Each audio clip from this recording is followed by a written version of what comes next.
அயக்குல லஹ்ம அஹீஹி மைத்தன், ஒருவர் ஒருவரை பற்றி புறம் பேசாதே. உன் சகோதரனின் மாமிசத்தை அறுத்து சாப்பிட விரும்புவாயா? வெறுக்க மாட்டாய்? எவ்வளவு கடுமையோடு இறைவன் பேசுகிறான் பாருங்கள். வெறுக்க மாட்டாய். அப்படி இருக்கும் போது உன் சகோதரனை பற்றி ஏன் புறம் பேசுகிறாய்? புறம் என்றால் என்ன? முஹம்மது நபி இடத்திலே கேட்கப்பட்டது, புறம் என்றால் என்ன? அவன் இல்லாத நேரத்திலே அவனை பற்றி பேசுதல், அவன் வெறுக்கக்கூடிய செயலை. முஹம்மது நபியே அவன் செய்த செயலை பேசுவதில் என்ன தவறு இருக்கிறது?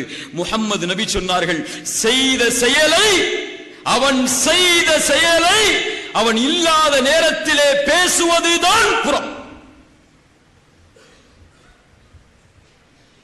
இதைத்தான் குர்ஆன் சொல்லுகிறது. இறைவன் சொல்லுகிறான், உன் சகோதரனின் மாமிசத்தை சாப்பிடுவதற்கு சமம்.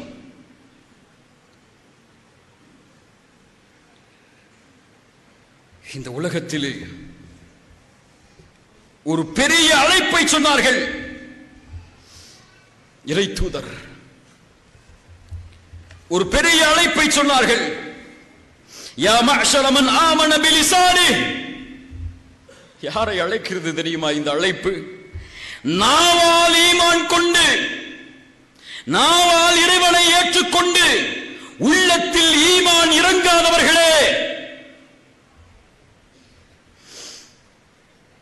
இறை நம்பிக்கை கொண்ட ஒருவரை பற்றி புறம் பேசாதீர்கள். அவர்களுடைய குறைகளை தேடி திரியாதீர்கள். யார் ஒரு சகோதரனின் குறையை தேடி திரிவானோ இறைவன் அவனுடைய குறையை தேடி திரிவான். அவன் குடும்பத்தார்கள் மத்தியிலேயே இருக்கும் நிலையில் அதை வெளியே கொண்டு வருவான். இறை நம்பிக்கை கொண்டவர்களை அழைத்து சொல்லவில்லை. இப்படி செய்பவர்கள் நிஃபாக்கை உடையவர்கள், முனாஃபிக்குகள், பாவிகள். அப்படி ஈமான் உள்ளத்திலே இறங்காமல் நாவில் மொழியக்கூடியவர்களே, பிறரை பற்றி புறம் பேசாதீர்கள். பிறருடைய குறைகளை துருவி திரியாதீர்கள்.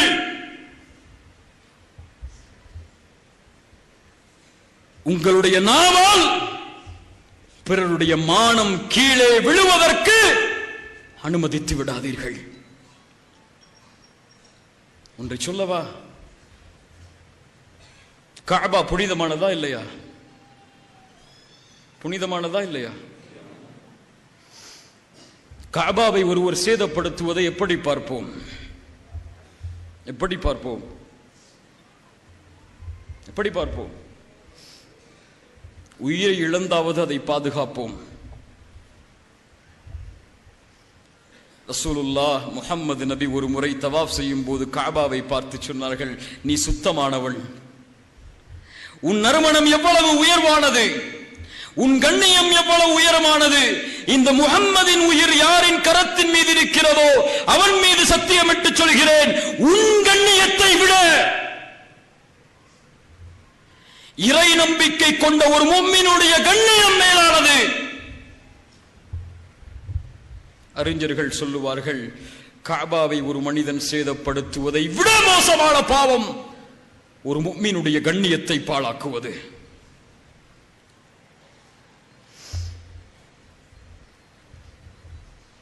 கொஞ்சம் இணையதளங்களை திறந்து பாருங்கள். இந்த சமூகத்தின் அவல நிலைகளை எங்கு பார்த்தாலும், யாரை பார்த்தாலும் தன்னை சீர்படுத்தாதவர்கள் பிறரை சீர்படுத்த வேண்டும் என்பதற்காக பிறருடைய மானங்களை எல்லா வடிவிலும் வீணாக்கக்கூடியவர்கள். இந்த சமூகம் ஒரு கட்டுக்கோப்பான சமூகம். ஒரு நிகழ்வு உங்களுக்கு தெரியும். ஆயிஷா ரலியல்லாஹு அன்ஹா அவர்கள் மீது இட்டு கட்டப்பட்டது. கேவலமான பழிச்சொல்லை கொண்டு ஒரு நபித்தோழரையும் எம்முடைய தாயையும் பற்றி தவறாக மதீனா வீதிகள் எல்லாம் பேச ஆரம்பித்தார்கள்.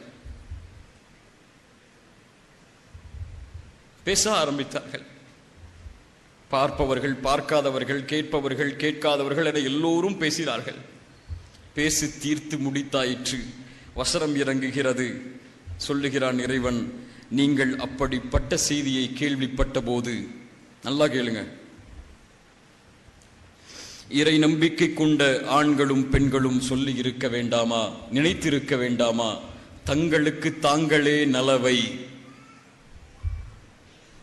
தங்களுக்கு தாங்களே நலவை, தங்களுக்கு தாங்களே நலவை நினைத்திருக்க வேண்டாமா என்று ஒரு நபியின் மனைவியை பற்றி பேசும்போது ஏன் இறைவன் சொல்ல வேண்டும்? அவர்களுக்குத்தானே நலவை நினைத்திருக்க வேண்டும் என்று சொல்ல வேண்டும்.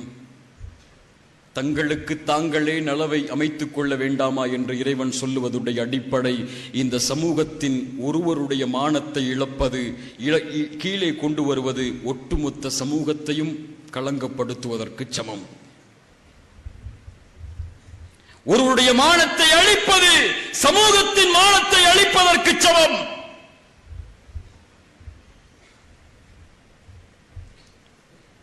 இன்னைக்கு எதிரிகள் வெளியில் இல்லை. எதிரிகள் வெளியில் எல்லாம் இல்லை.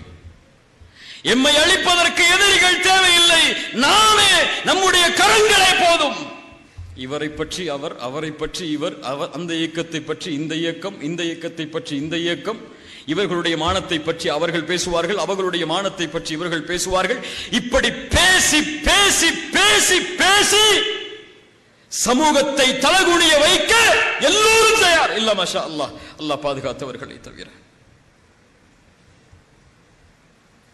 ஒரு மூத்த பத்திரிகையாளரை சந்திக்கும் போது அவர் சொன்னார், உங்கள் சமூகத்துடைய இழிவு என்ன தெரியுமா? சோசியல் மீடியாக்களில் ஒருவரை பற்றி கேள்விப்பட்டால் அதை அப்படியே பரப்பி விடுவதுதான், எல்லோரும் அவரை பற்றி பேசுவதுதான்.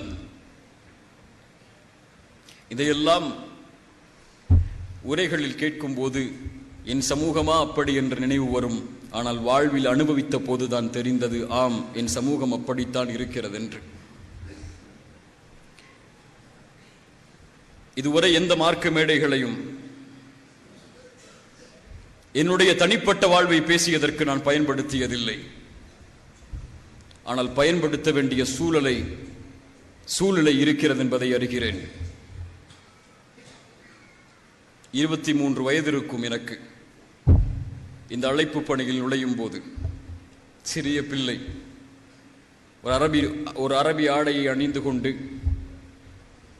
மக்களுக்கு என்னால் முடிந்த செய்திகளை எடுத்துரைப்பதற்காக களங்களை எதிர்பார்த்து, இறைவனின் உதவி எதிர்பார்த்த காலம். கிடைக்கும் இடமெல்லாம், ஊர்களில் எல்லாம் மார்க்க பிரச்சாரத்திற்காக செல்வேன்.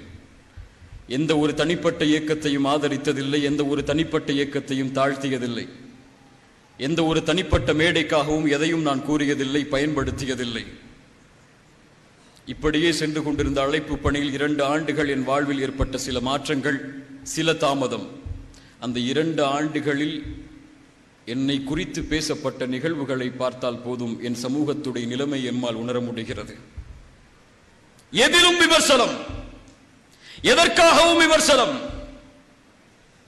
அவர் என்ன மொபைல் வைத்திருக்கிறார், என்ன ஆடை அணிகிறார், எந்த ஆடை எப்படி அணிகிறார், வியாபாரத்தில் என்ன செய்கிறார், தனிப்பட்ட வாழ்வில் என்ன செய்கிறார், 2 வருடம் ஏன் அவர் இல்லை, அவருடைய குடும்ப வாழ்வில் என்ன பிரச்சனை, அவருடைய சொந்த வாழ்வில் என்ன பிரச்சனை, என்ன செய்தார், என்ன செய்து கொண்டிருக்கிறார்.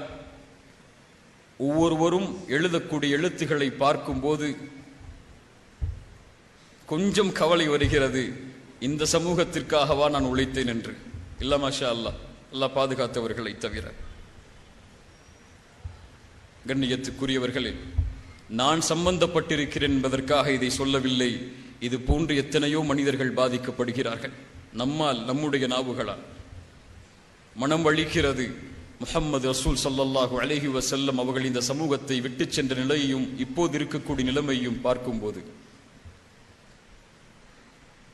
ஒரு நிகழ்வை சொல்கிறேன்.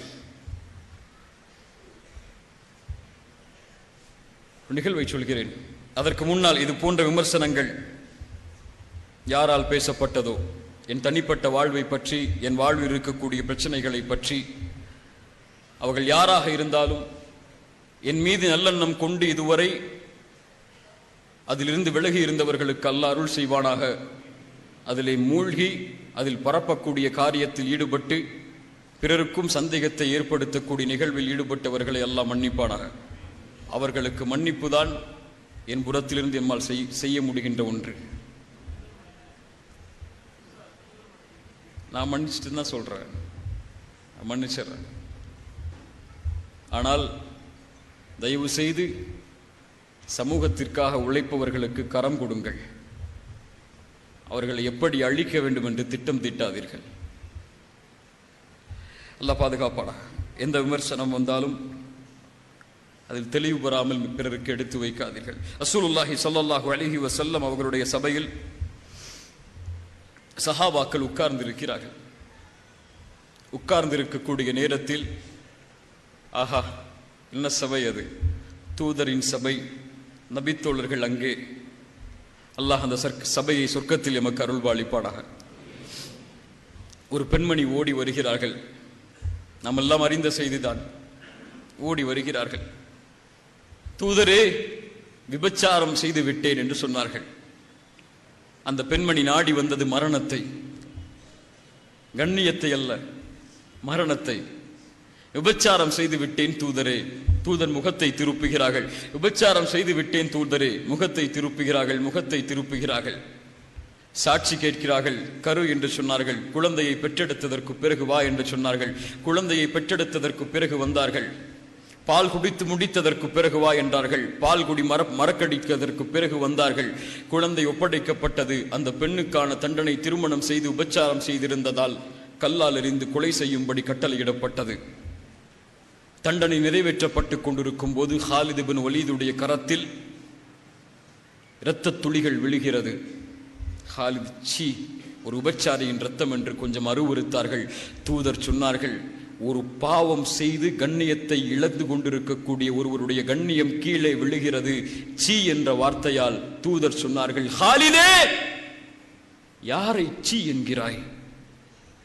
இந்த பெண் அவளுடைய பாவத்தை நினைத்து பாவ மன்னிப்பு செய்ததை மதீனாவில் வாழக்கூடிய ஒரு கூட்டத்தார்களுக்கு பங்கு வைத்தாலும் ஈடாகாது. ஹாலித், மாயிஸ் இப்னு மாலிக் ஓடி வருகிறார். தூதரை, விபச்சாரம் தண்டனை கொடுக்கப்படுகிறது, தாங்க முடியாமல் ஓடுகிறார். தூதர் சொன்னார்கள், அவரை விடுங்கள். அவரை விட்டிருக்க வேண்டாமா? நீங்கள் ஓடும் போது பாவ மன்னிப்பு செய்தவரிடத்திலே திருந்து இருக்கலாம். சாட்சி எதுவும் இல்லை, அங்கே தண்டனை நிரூபிக்கப்படவில்லை. தானாக வந்து தண்டனையை ஏற்றவர்கள். மாயிஸ் இப்னு மாலிக் இறந்து விடுகிறார். 2 நபித்தோழர்கள் பேசினார்கள். அந்த வார்த்தையை சொல்லக்கூடாது. அது அடிபட்டு கிடப்பதை போன்று இந்த பாவத்தை செய்து அடிபட்டு கிடக்கிறாரே என்று. தூதருடைய காதில் அந்த நிகழ்வு விழுந்தது. ஒரு முஃமினின் குறை வெளிப்படுத்தப்பட்டு தண்டனை கொடுக்கப்பட்டு அவனுடைய கண்ணியம் 2 பேரால் கீழே விழுகிறது என்பதை அறிந்த தூதர் நடந்து சென்றார்கள்.